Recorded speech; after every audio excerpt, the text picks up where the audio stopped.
Bonjour, c'est Sandy Ribert. Je suis journaliste sportive et au cours de ma carrière, j'ai eu la chance de rencontrer des champions et des championnes de haut niveau qui m'ont partagé leurs histoires et leurs expériences durant nos interviews. Les sportifs ont une capacité de résilience hors du commun qui peut tous nous inspirer au quotidien. Comment ces athlètes embrassent-ils le haut niveau ? Comment se relèvent-ils et combattent avec pour unique but être haut niveau ?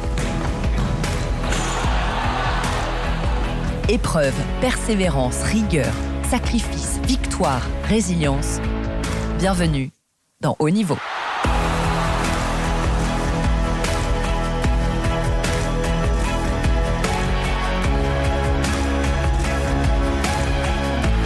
Un podcast Chérie FM. Nous recevons aujourd'hui un grand épéiste français, champion olympique, quintuple champion du monde, sextuple champion d'Europe, qualifié pour représenter la France aux Jeux Olympiques de Paris 2024. Bonjour Yannick Borel. Bonjour Sandy. Merci beaucoup d'avoir accepté notre invitation. De rien, avec plaisir. On est ravis de t'avoir. Je sais que les Jeux, c'est très très proche maintenant et tu as réussi à trouver un peu de temps pour nous, donc je te remercie. Alors Yannick, j'ai préparé ta bio, surtout tu me dis, si j'ai tout bon, normalement j'ai bien bossé. Yannick, tu es né le 5 novembre 1988 à Pointe-à-Pitre en Guadeloupe. Tu débutes l'escrime à 10 ans. Après un choix scolaire assez restreint, c'est soit l'escrime, soit le guoka, un genre musical traditionnel guadeloupéen. Apparemment le choix est bon, quoique peut-être que tu serais un grand chanteur de guoka, je sais pas, en Guadeloupe, mais bon, personne ne le sait. Alors que tu t'entraînes au Pôle Espoir Antilles-Guyane, tu te fais remarquer à 15 ans par Jérôme Roussat qui t'invite à rejoindre le pôle de Reims, mais tes parents refusent car ils souhaitent que tu restes en Guadeloupe, au moins jusqu'à l'obtention de ton baccalauréat. Pour autant, ça t'empêche pas déjà de voyager pour l'escrime, Brésil, Colombie ou encore les États-Unis. Ton bac en poche, tu rejoins l'Hexagone et plus particulièrement la ville de Reims. En 2012, tu intègres l'équipe de France douane et tu es sélectionné pour tes premiers Jeux Olympiques la même année. À Londres, tu réalises un beau parcours en atteignant les quarts de finale et en terminant à la 5e place. Tu réalises le meilleur résultat individuel de l'escrime française lors de ces Jeux. Dès lors, tu deviens une des pépites de l'escrime français avec 5 titres de champion du monde, 6 titres de champion d'Europe et une magnifique médaille olympique par équipe en 2016 à Rio. Tu es aujourd'hui qualifié pour les Jeux Olympiques de Paris 2024 parmi les grands favoris pour aller décrocher l'or individuel et tu vas tout faire pour obtenir ce titre qui manque à ton palmarès. Eh ben, écoute, tu as bien bossé, ouais. C'est bon, j'ai tout bon. Je pense que tout y est à peu près, ouais. Yannick, en t'invitant dans ce podcast, je t'ai demandé de réfléchir à 3 dates qui ont marqué ta vie et ta carrière, qu'elles soient positives ou négatives. Les 3 dates qui font Yannick Borel en quelque sorte, est-ce qu'elles sont venues rapidement, ces 3 dates ? Pas si rapidement que ça. J'ai dû penser à plusieurs étapes, on va dire. Et je pense t'avoir donné les étapes les plus marquantes. Mais j'ai voulu aller sur quelque chose de plus concret depuis mon arrivée dans l'Hexagone. La première date que je t'ai donnée, c'est mon intégration à l'INSEP. Donc tu as 20 ans, tu arrives à l'INSEP, c'est un peu quoi la consécration, tu vas t'entraîner avec les meilleurs ? C'est un peu ça. En fait, l'été d'avant, ils sont champions olympiques par équipe et Fabrice Janet remporte la médaille d'argent en individuel. Mais lui, il a arrêté. Donc j'intègre l'INSEP quand même avec un groupe champion olympique par équipe. C'est l'élite et moi je les ai vus à la télé. Et en plus, en finale, ils ont complètement dominé la Pologne. Donc moi, je suis un petit poisson qui arrive dans l'océan, quoi, avec des gros requins. Et je me dis, tous ces efforts, tu l'as fait pour en être là aujourd'hui, rivaliser avec les meilleurs, faire partie des meilleurs et un jour intégrer cette équipe et remporter une médaille, quoi. Au moment où je rentre à l'INSEP, je voulais juste faire partie de l'équipe de France, en fait. Un jour porter les couleurs et un jour avoir cette chance de gagner un titre. On va revenir à l'INSEP. Alors l'INSEP, si vous ne connaissez pas, c'est l'Institut national du sport, de l'expertise et de la performance. Est-ce qu'on peut juste repartir sur ton arme ? Alors il y a plusieurs armes en escrime. Toi, tu as choisi l'épée. Pourquoi tu t'es spécialisé dans l'épée et quelles sont en fait les qualités pour être un bon épéiste ? Il y a 3 armes à l'escrime. Il y a le fleuret, le sabre et l'épée. L'épée, c'est mon arme. La différence entre les 3, c'est que le fleuret, on peut toucher avec la pointe, comme à l'épée. Donc ce sont des armes d'estoc, on dit. Et on peut toucher au fleuret que le buste et le dos. Voilà, on ne peut pas toucher les bras et les jambes. Au sabre, on peut toucher avec toute la lame. On peut toucher que le haut du corps à partir de la ceinture. L'épée, on peut toucher tout le corps, sans exception. Donc il faut être encore plus rapide et encore plus... Donc c'est plus facile puisqu'il y a plus de cibles. Mais c'est aussi plus difficile parce que tu peux te faire toucher partout. Donc en fait, il faut aussi défendre toutes les cibles sur toi. Pour moi, c'est l'escrime par excellence parce qu'on dit à l'escrime qu'il faut toucher sans se faire toucher. Et à l'épée, quand on est touchés tous les deux, on est morts tous les deux. Donc c'est coup double. Alors que dans les autres armes, on détermine qui a la priorité ou alors on dit que les deux ont fait la même action, donc il n'y a pas de touche. D'accord. À l'épée, on a les touches doubles. Je compare souvent l'épée un peu à la boxe, dans le sens où il y a des phases d'observation. Si on regarde un match de boxe, en général, ils font pas que se rentrer dedans et se cogner tout de suite. Ils prennent le temps de trouver la distance. Et en fait, quand tu as une ouverture, il faut être assez explosif pour toucher la cible, en fait. C'est pour ça que je dis que c'est un peu proche de la boxe, mais c'est avec une épée. Donc nous, en fait, on va travailler l'adversaire, travailler la distance, trouver une faille pour rentrer dedans. L'explosivité, c'est la qualité première parce que quand il y a une ouverture, il ne faut pas la rater, quoi.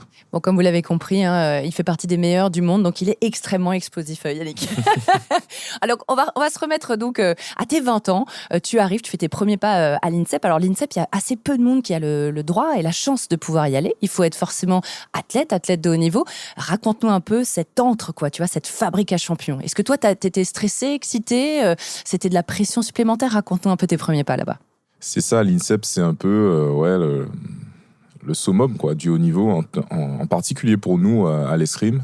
Et déjà à l'épée, parce que en fait, avant, toutes les armes n'étaient pas réunies à l'INSEP. Maintenant, elles le sont toutes. Donc déjà, d'y être, c'est déjà comme avoir passé un concours et faire partie tu disais le mot élite tout à l'heure. C'est juste ça. 2-3% des Français qui y seront, quoi, en fait. Donc déjà, le fait d'y être, ça marque une étape franchie, mais c'est pas une finalité. Non, c'est pas tout, parce qu'après, il faut faire ses preuves, parce que tu es assez bon pour arriver, mais ensuite, tu dois te battre avec les meilleurs qui sont avec toi. Et en général, tu as environ, on va dire, quand tu es jeune, tu arrives en général vers 20 ans, tu as environ 2-3 ans pour faire tes preuves.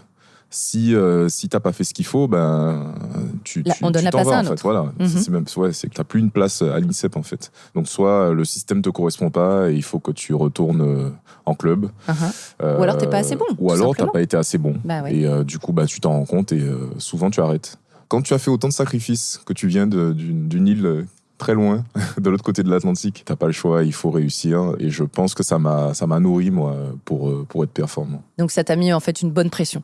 Une bonne pression. Et j'avais aussi mes parents derrière qui me disaient, c'était eux mes premiers sponsors, en fait. J'avais pas de sponsor à l'époque. Quand t'as pas encore été un grand champion, il faut bien que tes parents subviennent à tous tes besoins. Mais ils étaient aussi très inquiets pour mes études, parce qu'en France, c'est le double projet, c'est important. Je suis diplômé en STAPS, mais j'ai commencé avec des études de kiné. En fait, le rythme, j'arrivais pas à le tenir.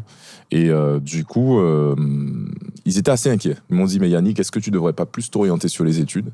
Et j'ai dit, mais si je devais faire kiné, je serais resté en Guadeloupe, en fait. Je serais pas venu à Paris, dans la grisaille, pour faire kiné. Subir le froid et tout ça. Non, je serais resté en Guadeloupe. Donc j'ai dit non, si je suis parti, c'est pour l'escrime. Et je crois qu'à ce moment-là, j'ai vraiment mis toute mon énergie dans ça, quoi. Ils t'ont supporté dès le départ? Ah oui, ma mère m'amenait à toutes les compétitions. Même en Guadeloupe, franchement, il faut faire les déplacements. Les week-ends de compétition, au lieu de passer un samedi, dimanche, tranquille à la maison, on est dans une salle d'escrime ou dans une salle de sport. C'est pas évident. Mais bon, je pense qu'elle était heureuse de voir que je m'épanouissais dans mon sport. J'adorais ça, en fait. Moi, si je pouvais rester des heures dans ma salle d'escrime, j'étais très content. Et j'avais besoin, en fait, c'est vrai que ma mère me l'a souvent dit, j'avais besoin de relâcher toute cette énergie parce que j'en avais beaucoup. Apparemment, j'étais vraiment hyper dynamique, hyper actif. Elle a même essayé de me mettre à la danse. C'est vrai? Pour me canaliser, ouais. Et j'ai recroisé une fois ma prof de danse parce que j'avais oublié, j'avais 3-4 ans. Et elle m'a dit, Yannick, tu étais terrible. C'était pas un cadeau. Donc elle a pas réussi. C'est pas la danse qui m'a calmé. Tu es toujours à l'INSEP, tu t'entraînes toujours à l'INSEP. Comment se passe aujourd'hui un petit peu tes entraînements? C'est quoi le rythme? Comment tu fais ta récup, tes entraînements? Raconte-nous un peu la semaine type de Yannick Borel. Alors, je partage mes entraînements entre l'INSEP et mon club à Levallois. Mais sinon, j'ai encore une grande partie de mon entraînement à l'INSEP puisque je fais ma préparation physique là-bas. Mon suivi médical aussi se fait là-bas. Donc, une semaine type, ça va être... ça dépend s'il y a une compétition ou pas au bout. S'il n'y a pas de compétition, ça va être 3 séances de physique par semaine, en général, que je fais à l'INSEP, donc à la cellule de réathlétisation. Ça va être 3-4 séances de kiné aussi. C'est très important. En fait, même quand j'ai rien, j'y vais. Aujourd'hui, à 35 ans, avec l'usure du haut niveau, j'ai des pépins, donc forcément, je soigne tous mes bobos en permanence. D'accord. Et l'escrime, t'en fais combien de fois par semaine à ton niveau? Et l'escrime, ça dépend, mais une bonne semaine, je vais faire 2 séances d'assaut et 2 leçons. Parfois 3 séances d'assaut. 1 ou 2 leçons. Donc l'assaut, finalement, c'est le combat, c'est ça? Oui, c'est vraiment, le combat. Ouais. Tu te mets en mode combat et les autres, c'est quoi? C'est de la leçon. La leçon, on est face à l'entraîneur Uh-huh. et on répète des gestes. On a une idée en tête et on veut qu'au bout d'une heure, ça peut être une heure et demie, ça peut être 45 minutes, ça dépend. Mais à la fin de la leçon, qu'on ait pu assimiler ce geste et qu'on ait pu l'appliquer et qu'il n'y ait plus de doute là-dessus, en fait. J'ai lu qu'une de tes idoles, c'était Laura Flessel. On la connaît, elle avait 5 médailles, je crois, aux Jeux Olympiques. Tu la côtoyais ou elle était déjà partie, elle était plus vieille que toi? Je l'ai côtoyée, Laura. D'accord. Oui, et d'ailleurs, je la côtoie toujours, puisque maintenant, c'est une amie. C'est un modèle, Laura, et surtout pour nous, les Guadeloupéens, parce qu'elle a fait doubler aux Jeux Olympiques d'Atlanta, je crois, en 1996. Elle fait 2 médailles d'or. Pour les premiers Jeux, en plus, à l'épée d'âme, puisque avant ça, l'épée d'âme n'était pas au programme olympique. Absolument. Donc, forcément, ça nous a, envoyé le message à tous les jeunes Guadeloupéens, c'est possible. Que c'est possible. À l'escrime, on a des qualités et on peut devenir les meilleurs. et je remercie Laura pour ça, pour avoir montré ça. Mais sinon, en modèle, j'ai aussi Marie-Josée Pérec, c'est quand même une icône du sport français, sur une je autre pense, discipline, pour moi. effectivement, en athlétisme. Ouais. Je vois leur détermination. Tu sais, quand tu regardes leur match ou leur course, tu vois que le visage est complètement différent. Ce sont des femmes très souriantes à l'extérieur et sur la piste. Elles deviennent félines. Voilà, ce sont des. C'est presque animal en fait. C'est ça. Hein. Et, tu crois que tu changes de visage toi aussi? Ah oui, moi je suis pareil. Si tu regardes des têtes de moi en compétition, je suis complètement. T'as l'air transformé. méchant. Ouais, j'ai même l'air méchant. Parce que là, je peux vous dire, il a un sourire radieux et il est extrêmement heureux d'être là. Et c'est un amour parce qu'on se connaît un petit peu. Mais je peux vous dire que oui, c'est vrai que quand on le regarde, il a un vrai regard de méchant. Oui, sur la piste, je suis pas pareil. C'est marrant parce qu'en plus, ta petite vignette WhatsApp, il y a la moitié du visage, c'est un lion, la moitié de l'autre visage, c'est toi qui hurle après une victoire, j'imagine. Quoi. C'est ça. Elle est magnifique, cette photo. Ouais, j'aime beaucoup cette photo. Alors, j'aimerais juste parler avant de ta prochaine date, donc cette carrière internationale. C'est donc, tu arrives à 20 ans, 3 ans plus tard, tu fais tes premières médailles d'or en international. C'était 2011, championnat d'Europe à Sheffield, et 2011 à Catane, le championnat du monde, n'est-ce pas? C'est exactement ça. En fait, que tu aies 20 ans ou 38, le but, c'est quand même de faire les championnats du monde à la fin de la saison, puisque c'est l'événement majeur de la saison. Et qui donne ton niveau. Et qui te situe par rapport déjà aux Français, mais surtout à l'international. Ma première saison, je suis pas encore au niveau, on va dire. Par contre, je suis qualifié pour les Universiades. Okay. Ça va être ma première édition, puisque j'en ai fait 3.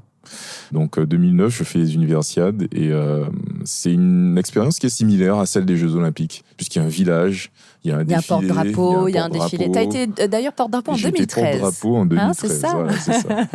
En 2010, l'année d'après, pareil, je ne suis pas dans les 4 qui font les championnats du monde, qui avaient d'ailleurs lieu au Grand Palais. Et je me souviens dans les gradins, pendant qu'ils tirent et me dire, mais c'est là que j'ai envie d'être en fait. J'ai pas envie d'être dans les gradins, j'ai plus envie de regarder. J'avais déjà regardé en 2008, j'avais déjà regardé en 2009. Et 2010 ça suffit, là. Encore là. Et en fait, on avait tiré l'équipe 1, on va dire, l'équipe qui allait être championne du monde d'ailleurs, au Grand Palais. Et on les avait battus 2 ou 3 jours avant. C'était un entraînement pour eux, mais bon, quand même, ça te donne de la confiance si tu gagnes. Et nous, les jeunes, on va dire, les jeunes, on avait réussi à leur tenir tête et à les battre d'une touche. Mais peut-être grâce à toi aussi, tu les as bien entraînés pour aller battre finalement et avoir la chance. Tu dis, si je suis suffisamment fort pour les entraîner et pour leur permettre d'être à leur meilleur niveau, je peux faire partie de cette équipe. Et l'année suivante, je me qualifie donc pour les championnats d'Europe, championnats du monde. Alors en individuel, encore trop tendre. D'accord. Il n'avait pas encore le visage assez méchant. Si, j'étais déjà hyper concentré, mais je fais quoi ? Je crois que je fais tableau de 16 en individuel aux Europes et tableau de 16 en individuel. Tableau de 16, ça veut dire quoi pour ceux qui nous écoutent ? Tableau de 16, je crois que c'est le 8e de finale. D'accord, très bien. Donc je suis classé entre la 9e et la 16e place. Donc c'est pas mal, hein. Pour un jeune, c'est pas trop mal, mais c'est pas où je veux être puisque les médailles elles sont quand même quelques tours plus loin. Le but c'est le podium. Mais au bout de cette saison, il y a quand même 2 titres. Et apparemment, le titre des championnats d'Europe, on l'a pas gagné souvent. D'ailleurs, j'en ai que 2 moi. Les Europes, c'est un championnat très difficile parce que ça réunit souvent les meilleures nations mondiales. Qu'est-ce qui te donne envie de continuer ? Après 5 médailles d'or au championnat du monde, 6 médailles en championnat d'Europe, 1 médaille aux Jeux Olympiques, comment tu fais pour retrouver, une fois que le championnat est terminé, la niaque pour continuer ? Comment est-ce qu'on ne rentre pas dans cette routine et on ne s'assoit pas sur ce qu'on a déjà, tu vois ? Non, j'ai jamais eu cette mentalité. J'ai toujours voulu me mesurer aux autres. Que je sois champion du monde il y a 2 jours ou pas du tout, En fait, au moment où je suis sur la piste, au moment où je suis en face de toi, j'ai envie de te montrer que je suis le meilleur. D'accord. Et donc, les titres que j'ai déjà acquis, c'est fait. Ça, on peut plus me les enlever. D'accord. Ceux que j'ai pas encore gagnés, par contre, Tu les veux. voilà, je veux les obtenir. Donc, le plus dur, en fait, c'est au quotidien. C'est dans la rigueur que tu t'imposes pour toujours t'entraîner comme si tu n'avais rien gagné, comme si tu avais quelque chose à gagner. Et c'est ça qui, je pense, me motive et c'est ça qui fait que j'ai toujours réussi à dire j'en ai dit que j'ai gagné un, c'est pas grave, si je peux en gagner un deuxième, si je peux gagner un troisième. On est 64 dans le tableau final. On est 64 à pouvoir gagner, en fait. Donc, toi, tu as un adversaire en face de toi. Déjà, tu n'es pas obligé d'affronter les 64. Ça, c'est bien. Pour gagner une compétition, il faut gagner 6 matchs. Donc, déjà, tu te dis, je me concentre sur le mec en face de moi. Oui, voilà, c'est ça. Je veux être plus fort que lui. Lui aussi, mais du coup, ça va se jouer là. Et ainsi de suite, en fait. Et je pense que c'est sur ça qu'il faut se centrer. Il faut pas... C'est match par match. C'est un peu c'est étape par étape pour toi. Et finalement, ça paye. Et finalement, ça paye. Sur la globalité, ça a payé. Mais j'ai mis du temps à arriver à ce raisonnement. Maintenant, j'ai 35 ans, mais le jeune de 20 ans, il n'aurait pas dit la même chose. Non, il voulait la plus haute place du podium. Il voulait gagner tout de suite, en fait. Il voulait gagner. Il voulait gagner tout de suite. Il voulait que ce soit... je pense que je travaille beaucoup plus aujourd'hui que le jeune Yannick de 20 ans. Je suis beaucoup plus... je suis beaucoup plus rigoureux, beaucoup plus investi. Et plus de sagesse, j'ai l'impression aussi. Plus de sagesse aussi, parce que l'expérience, forcément, c'est le meilleur moyen de l'avoir, cette sagesse.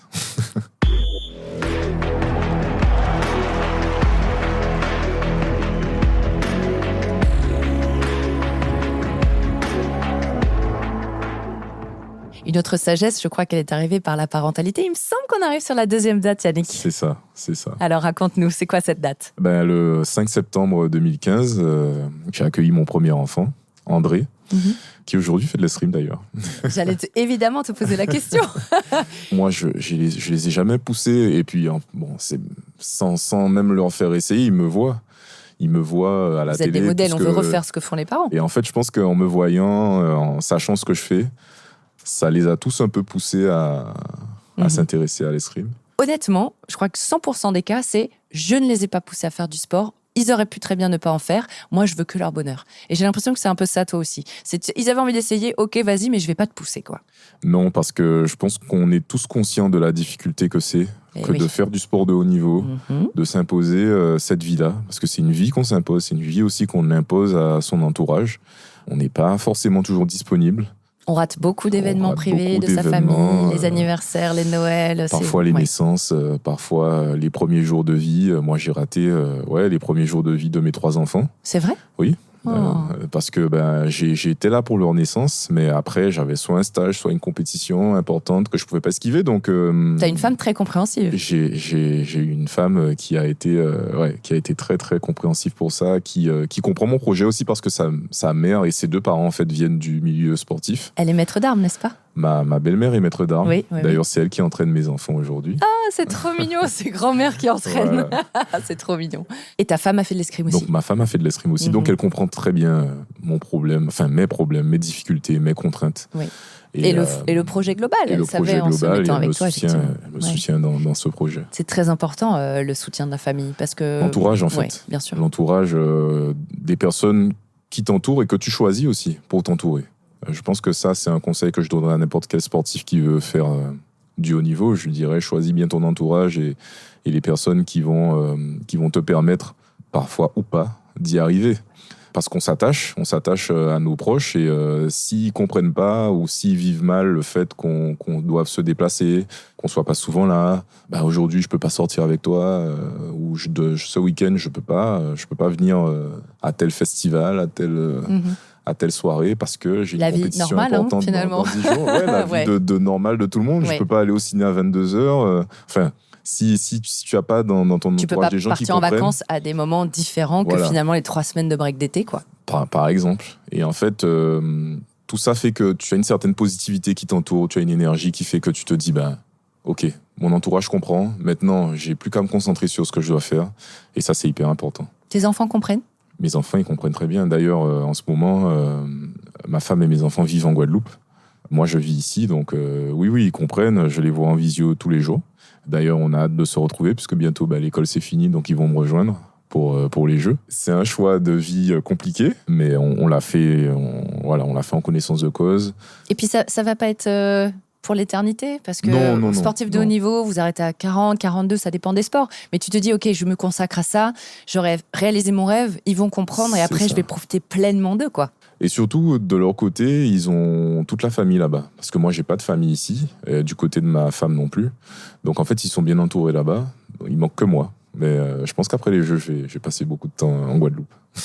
Tu as une idée de quand tu vas mettre un terme à ta carrière? T'attends que ce soit ton corps qui lâche? Tu veux une dernière... t'as une compétition en tête? Tu vas aller à Los Angeles dans 4 ans? On me pose souvent la question ces derniers temps et je comprends. Parce que tu te fais vieux. Parce que j'ai 35 ans. Ça doit embêter. Ça doit piquer quand même un peu cette question. Non, mais aujourd'hui, sur le plan sportif, je me sens bien. Je suis en forme, je rivalise avec les meilleurs. Je crois que je suis classé 6e mondial, donc bon, ça confirme bien ce que je dis. Les Jeux, c'est pour moi, voilà, j'ai marqué cette date d'un fer rouge. Après les Jeux, je prendrai le temps de la réflexion sur l'après JO, en fait, finalement. Parce qu'en fait, Paris, c'est dans nos têtes depuis un sacré bout de temps. 5-6 ans maintenant, hein. Oui, 6 ans qu'on sait que c'est en France. Ça fait 6 ans qu'on sait que c'est là, et en fait, le temps s'est un peu arrêté autour des JO à Paris, parce que pour n'importe quel sportif qui veut faire les Jeux Olympiques et qui veut briller aux Jeux, se dire que c'est à la maison qu'on peut vivre ça, c'est extraordinaire. Donc c'est un rêve, quoi. C'est un rêve vraiment plus que jamais. Au-delà du fait que ce soit les Jeux Olympiques, et déjà les Jeux Olympiques, c'est le rêve de gravir l'Olympe et d'être au sommet de son sport. Là, c'est à la maison, c'est devant tout le monde.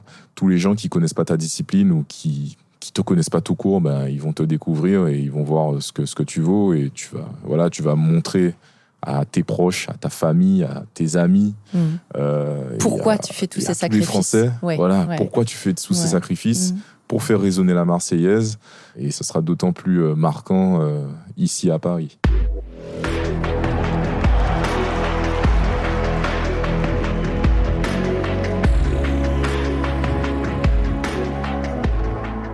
Alors justement, on a glissé un peu naturellement sur cette troisième vague. C'est évidemment le 28 juillet 2024, puisque c'est là que l'escrime commence au JO, n'est-ce pas?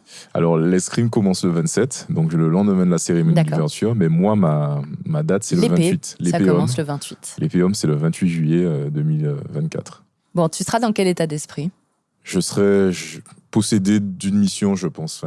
Tu le vois comme ça? Ouais, je pense que je serai vraiment possédé par... Une mission que tu t'es donnée. Que je me suis donnée, oui. C'est mon objectif, c'est ma quête, en fait. Puisque aujourd'hui, on parlait des quelques médailles que j'ai gagnées, mais celle-là, je ne l'ai pas encore. J'aime bien les quelques. je crois que ça se compte peut-être par vingtaine, trentaine, avec toutes celles que tu as faites en plusieurs années, mais les quelques médailles, les breloques, comme on dit. Les quelques breloques que j'ai gagnées. Mais pour toi, l'important, là, tu vises celle-ci, que tu n'as pas encore. Cette médaille d'or individuelle, c'est pas de la prétention. Hein. Non, c'est ton objectif. Non, c'est mon objectif. En toute humilité, je sais très bien que je suis pas le seul à avoir cet objectif. Même en France, les 3 Français qui sont alignés, Luigi, Romain, comme moi, on veut tous les 3 gagner la médaille d'or. Et on a tous les 3 les qualités pour. Et à l'étranger aussi, il y en a beaucoup. C'est la compète d'une journée. Et c'est aussi, pour moi, presque la compète d'une vie. Ça va être mes 4e JO. Donc, je compte bien tout donner, en fait. Tout donner. Et en fait, j'ai fait en sorte que dans ma préparation, dans tout ce que j'ai mis en place, j'ai surtout aucun regret, en fait. Je sortirai de là. Voilà, je suis confiant à l'approche de ça parce que, je serai... comme je disais, j'ai fait tout ce qu'il fallait. Et déjà, arriver avec cette certitude, c'est déjà une victoire. C'est vrai, déjà ton mindset de champion, pour là, t'es content déjà. En comparant à mes précédentes éditions aux Jeux, puisque j'en ai fait 3 déjà, ce sera ma 4e. T'as fait Londres, Rio et Tokyo. Exactement. Voilà, je rappelle. J'ai fait Londres, Rio, Tokyo. Franchement, j'ai jamais été aussi prêt que maintenant. À Londres, j'avais cette insouciance de la jeunesse aussi qui permet de pas psychoter sur est-ce que j'ai fait comme ci, comme ça. Non, t'arrives, tu fais, tu gagnes pas. Bon, tant pis. Mais tu en es. Mais voilà, et puis, déjà la première satisfaction, c'est je suis aux Jeux Olympiques. Mais le rêve éveillé, en fait, t'es tout le temps là, regarder à gauche, à droite. Putain, j'ai vu Bolt, j'ai vu Nadal. tu vois, t'as les yeux un peu partout. 2016. Ce qui t'empêche d'être un peu focus aussi, parce que physiquement, t'es pas forcément très prêt et mentalement non plus. Faut le dire. Faut être vraiment prêt sur les 2 niveaux.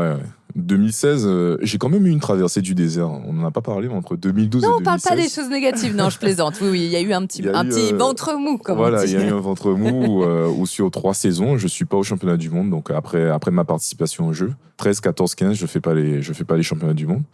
À ce moment-là est venue aussi une période de questionnement. Est-ce que je continue l'escrime parce que je suis pas là pour être la 6e roue du carrosse, quoi.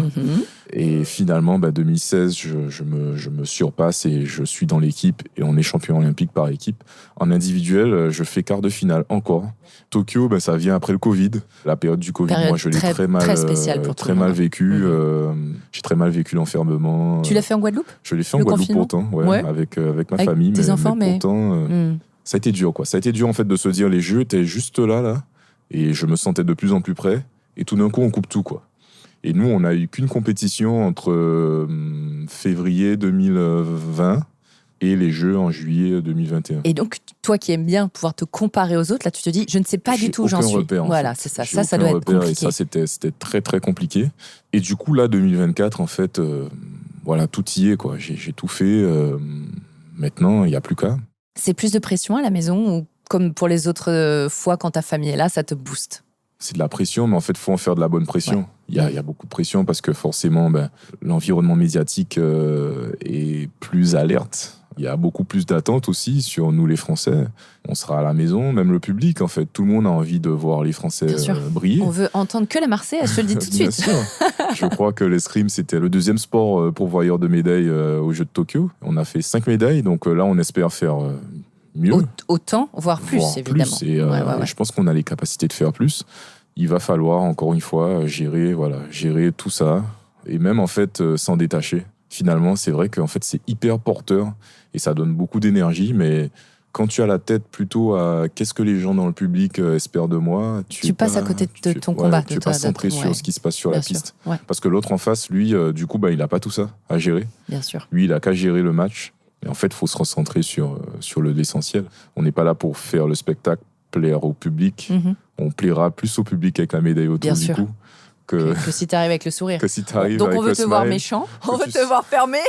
Que tu sautes partout sur la piste, mais que tu pleures.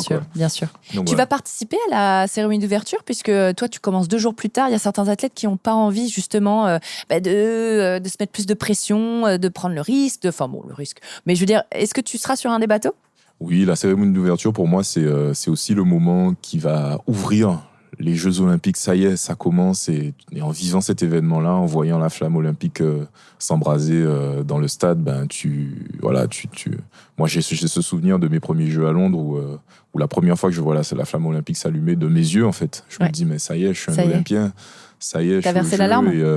Non, mais j'étais ému, vraiment. J'étais ému d'être là, au milieu d'une équipe de France olympique, aux côtés de stars françaises et même internationales. Et de me dire, c'est plus un rêve, là, c'est réel, t'y es. Donc, de vivre ça à Paris, je pense que ça va être top. Bon, il faudra faire les choses bien. Il faudra faire une bonne récup le lendemain. Un bon décrassage, mais je pense pas que ce soit incompatible. Tu parles de récup parce qu'en fait, l'escrime, c'est une des épreuves qui dure le plus longtemps. Donc, comment est-ce qu'on fait ? Parce que tu commences donc le 28 et ensuite, donc, c'est les épreuves individuelles et ensuite, c'est les épreuves d'équipe. Déjà, comment se passe cette période-là ? Est-ce que tu vas t'entraîner ? Est-ce que tu vas te reposer ? Dis-nous un peu, comme ça, on te suivra dans notre état d'esprit. Et surtout, si tu rates l'individuel, comment on fait pour se remobiliser pour aller chercher la médaille en équipe ? Alors, mon épreuve individuelle sera le 28 juillet. Et l'épreuve par équipe sera le 2 août. D'accord. C'est une épreuve sur une journée, mais qui peut durer de 9h du matin à 20h la finale le soir. C'est très tard, je trouve. Ouais. C'est des grandes envergures, en fait. Il y a des moments, en fait, comme ça, de pause, de longues pauses. C'est des temps morts. Des temps morts qu'il faut gérer. En fait. C'est ça. Ouais. Donc, faut pas se refroidir. Il faut pas sortir aussi de ça. Il faut des fois aussi redescendre. Oui. Et après, se réactiver. Moi, c'est plus comme ça que je fais. Après un match, je me déshabille, j'enlève la tenue, je me change, je coupe. Et 1h30 avant mon match, je me rhabille, je me réchauffe pour être prêt 20 minutes avant, chambre d'appel. Okay. Il va falloir gérer aussi. Des fois, t'as gagné, mais comment dire, il y a quand même une gestion. La victoire, derrière, il y a l'équipe. C'est 5 jours après. Il ne faut pas non plus s'éparpiller, il ne faut pas oublier qu'il y a encore une compétition, parce que toi, peut-être, tu as été performant, mais les autres, pas forcément. Donc, ils attendent beaucoup de cette épreuve par équipe. Et quand tu n'as pas été performant, il faut aussi... Parce que ça, c'est plus ton cas. Toi, tu n'as malheureusement pas été performant. Tu n'as pas eu... En 2016, notamment. De médailles individuelles. Comment est-ce que tu as fait pour 3-4 jours plus tard dire, OK, allez, ça appartient au passé. Et là, maintenant, on se mobilise pour l'équipe. On va dire qu'on a l'habitude. Parce qu'en Coupe du Monde, on ça a se passe souvent comme ça l'indiv et l'équipe. Et en plus, c'est le lendemain. Donc, bon, ça va, tu gamberges pas trop. T'as pas le temps de pleurer sur ton sort. Okay. Et en fait, c'est rapidement, faut se remobiliser. Okay. En fait, il y a l'entraînement, et puis il y a le fait que tu es encore au village. Tu vois encore des mecs gagner des médailles et tu te dis, attends, j'ai encore une chance, entre guillemets. Je vais pas la gâcher, quoi. Donc, en fait, au même titre que quand je gagne une médaille, je suis pas là, tiens, j'ai gagné, maintenant j'ai plus rien à faire. Tu défiles avec... C'est encore pire quand t'as pas gagné la médaille. Ouais. Là, tu es très très focus sur le travail et tu te dis là, je bosse et il faut que dans 5 jours, il faut que je l'ai cette médaille, quoi. Eh bien, écoute, maintenant, j'ai envie de te dire, il n'y a plus qu'à, Yannick. C'est ça. On va tous être derrière toi à partir du 28 juillet et toute l'équipe de France à partir du 2 août. On espère cette médaille. On t'envoie toutes les bonnes vibes. Merci beaucoup d'avoir pris le temps de venir nous parler de ton sport, des Jeux Olympiques qui vont nous attendre à la maison. On est extrêmement excités et on te souhaite plein de bonnes choses. Merci beaucoup. J'aurai le public français avec moi, mais aussi ma femme, mes 3 enfants. Et voilà. Ma petite dernière, elle a commencé l'escrime d'ailleurs. À 18 mois ? Incroyable. Mon Dieu, c'est une famille de champions. Avec ses frères et sœurs. Donc, mais je me sentirais hyper soutenu. Et voilà, juste un petit mot pour appeler le public à donner le maximum d'énergie positive. Sachez qu'à chaque fois que vous voyez un Français aux Jeux Olympiques, il a sacrifié beaucoup de choses pour en être là, qui fait tout pour donner le meilleur et être sur le podium, mais surtout gagner, en fait. Parfois, on se rate, c'est humain, mais on fait pas exprès, quoi. Je voulais vraiment appeler tout le monde à donner, à mettre de côté les opinions politiques, les Paris est bloqué à cause des Jeux, machin, non. C'est soutenez-nous parce qu'on en a vraiment besoin, quoi. Et ça va être une grande fête. C'est ça va être une fête et j'espère qu'on va pouvoir fêter beaucoup de médailles. Merci beaucoup, Yannick. De rien.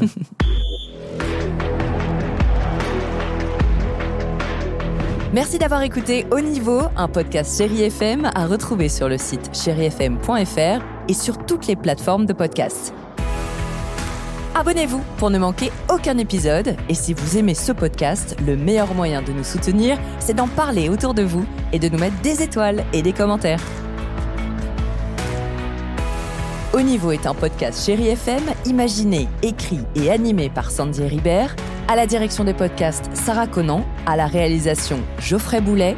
À la rédaction en chef, Anaïs Kopman. Et à la production, Anne-Cécile Kiri, assistée de Marie Carrette.